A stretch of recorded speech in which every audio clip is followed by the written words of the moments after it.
नमस्ते दोस्तों। अगर आप एआई या एमएल इंजीनियर के रोल के लिए इंटरव्यू दे रहे हैं ना, तो ये टॉपिक आपके लिए गोल्ड माइन है। आज हम कॉन्स्टिट्यूशनल एआई और आरएलएचएफ को आमने सामने रखेंगे। गोल ये है कि आप अपने नेक्स्ट इंटरव्यू में इस टॉपिक पर एकदम कॉन्फिडेंस से बात कर पाएं। तो चलिए शुरू करते हैं। तो सबसे पहले एक बहुत ही बेसिक सवाल पे आते हैं।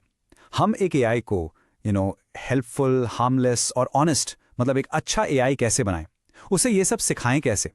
ये जो प्रॉब्लम है ना, इसी को कहते हैं एआई अलाइनमेंट, और इसका सोल्यूशन ही हमें दो रास्तों पर ले जाता है, आरएलएचएफ और कॉन्स्टिट्यूशनल एआई।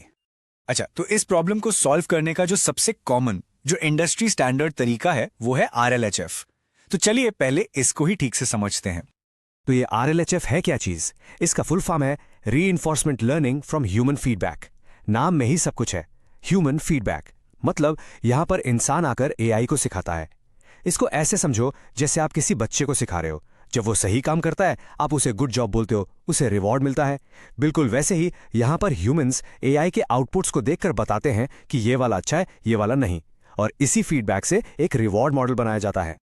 ओके, तो इसका प्रोसेस कैसे काम करता है? बहुत सिंपल है, 3 स्टेप्स हैं। Step 1, human feedback. लोग आते हैं, मॉडल के अलग अलग जवाब देखते हैं और उन्हें रैंक करते हैं कि ये सबसे अच्छा, ये उससे कम, ये सबसे खराब।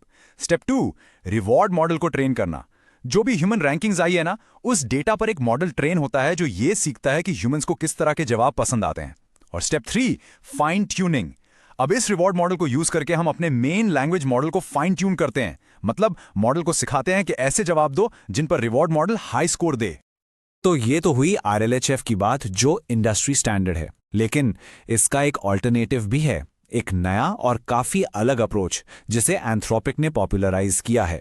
इसे कहते हैं कॉन्स्टिट्यूशनल एआई, या शॉर्ट में सीएआई। चलिए अब इसकी कहानी सुनते हैं। तो कॉन्स्टिट्यूशनल एआई में, जैसा नाम से लग रहा है, एक कॉन्स्टिट्यूशन यानी एक रूल बुक होती है। यहां पर हम बार बार इंसानों से फीडबैक नहीं लेते। उसके बजाय हम एआई को शुरू में ही कुछ प्रिंसिपल्स, कुछ नियम दे देते हैं।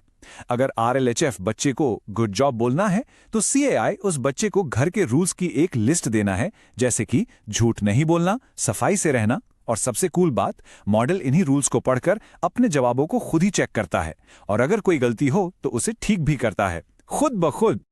इसका प्रोसेस भी समझते हैं। ये आरएलएचएफ से बिल्कुल अलग है। स्टेप 1, कॉन्स्टिट्यूशन बनाना। हम पहले से ही एआई के लिए रूल्स और प्रिंसिपल्स का एक सेट तैयार करते हैं। Step 2, self critic. अब मॉडल जवाब देता है और फिर उसी कॉन्स्टिट्यूशन के हिसाब से अपने ही जवाब को जज करता है। अगर जवाब रूल के खिलाफ है तो मॉडल उसे खुद ही रीराइट करता है, एक बेटर वर्जन बनाता है। अपनी गलती, अपना सुधार। और finally step 3, fine tuning. Model को उसी के अच्छे रिवाइज जवाबों पर ट्रेन किया जाता है। तो यहां पर ह्यूमन इन्वॉल्वमेंट ना के बराबर है। ऑलराइट, तो अब हम आरएलएचएफ और सीएआई दोनों को समझ चुके हैं। अब वक्त है इनके शोडाउन का। इनका एक हेड टू हेड कंपैरिजन करते हैं, ताकि आपके दिमाग में सब कुछ क्रिस्टल क्लियर हो जाए, खासकर इंटरव्यू के लिए।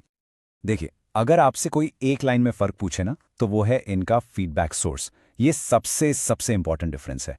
आरएलएचएफ में फीडबैक सीधा इंसानों से आता है, जबकि कॉन्स्टिट्यूशनल एआई में फीडबैक एक ऑटोमेटेड सिस्टम से आता है, जो उस कॉन्स्टिट्यूशन या रूल बुक पर बेस्ड है। बस इतना याद रख लिया तो आधा काम हो गया। चलिए इस टेबल को थोड़ा डिटेल में देखते हैं। पहला पॉइंट, फीडबैक सोर्स, ये तो हमें क्लियर है। सीएआई में ऑटोमेटेड, आरएलएचएफ में ह्यूमन। अब आते हैं ट्रेनिंग प्रोसेस पर। सीएआई में मॉडल खुद को अब बेटर वर्जन बनाने के लिए अपने जवाब रीराइट करता है। आरएलएचएफ में मॉडल को अच्छे जवाब के लिए रिवॉर्ड मिलता है। गोल क्या है? सीएआई का गोल आमतौर पर एथिकल या पॉलिसी गाइडलाइंस को फॉलो करना है, जबकि आरएलएचएफ का गोल इंसानों को जो हेल्पफुल लगे वो अचीव करना है। और ये लास्ट वाला पॉइंट, स्केलेबिलिटी, ये बहुत इंपॉर्टेंट है। सोचो, सीएआई को स्केल करना आसान है क्योंकि आपको बार बार इंसानों की जरूरत नहीं है। आरएलएचएफ, वो काफी रिसोर्स इंटेंसिव है। आपको लगातार ह्यूमन फीडबैक चाहिए, जो महंगा और टाइम कंज्यूमिंग हो सकता है। ओके, तो अब आते हैं इस सेशन के सबसे इंपॉर्टेंट पार्ट पर, द इंटरव्यू टेक अवे। सारी थ्योरी एक तरफ और इंटरव्यू में क्या बोलना है एक तरफ। तो अब ध्यान से सुनिएगा, ये पॉइंट्स आपके बहुत काम आएंगे। तो इंटरव्यू में आप आरएलएचएफ का नाम कब लेंगे?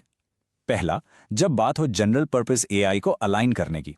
दूसरा, जब आप चैट जीपीटी जैसे बड़े इंडस्ट्री प्रूवन मॉडल्स का एग्जाम्पल दे रहे हो, क्योंकि वो आरएलएचएफ यूज करते हैं। तीसरा, जब आपको यह समझाना हो कि एआई इंसानी प्रेफरेंसेस जैसे हेल्पफुलनेस को कैसे समझता है। और चौथा, जब आप इसके प्रोज एंड कॉन्स डिस्कस कर रहे हो तो जरूर मेंशन करें कि ये काफी रिसोर्स इंटेंसिव होता है। और कॉन्स्टिट्यूशनल एआई, इसका जिक्र कब करना स्मार्ट मूव होगा? नंबर 1, जब सेफ्टी फोकस्ड या हाई स्टेक्स एप्लीकेशंस की बात हो जहां रूल्स फॉलो करना बहुत जरूरी है। नंबर 2, जब आप स्केलेबिलिटी की बात कर रहे हो और ह्यूमन फीडबैक के बॉटलनेक को सॉल्व करने की बात कर रहे हो। नंबर 3, जब आपको यह बताना हो कि किसी कंपनी के स्पेसिफिक एथिकल या पॉलिसी रूल्स को कैसे एनफोर्स किया जा सकता है। और आखिरी, जब आप हार्मफुल या बायस्ड आउटपुट्स को एक सिस्टमैटिक तरीके से कम करने पर बात कर रहे हो। तो इस पूरे डिस्कशन के बाद मैं आपको एक सवाल के साथ छोड़ना चाहता हूं। ये एक ऐसा सवाल है जिसे आप अपने इंटरव्यूअर से भी पूछ सकते हैं टू शो कि आप आगे की सोचते हैं।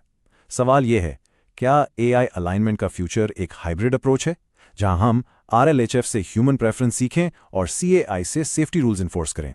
इसके बारे में जरूर सोचना। अगली बार मिलेंगे। नमस्ते।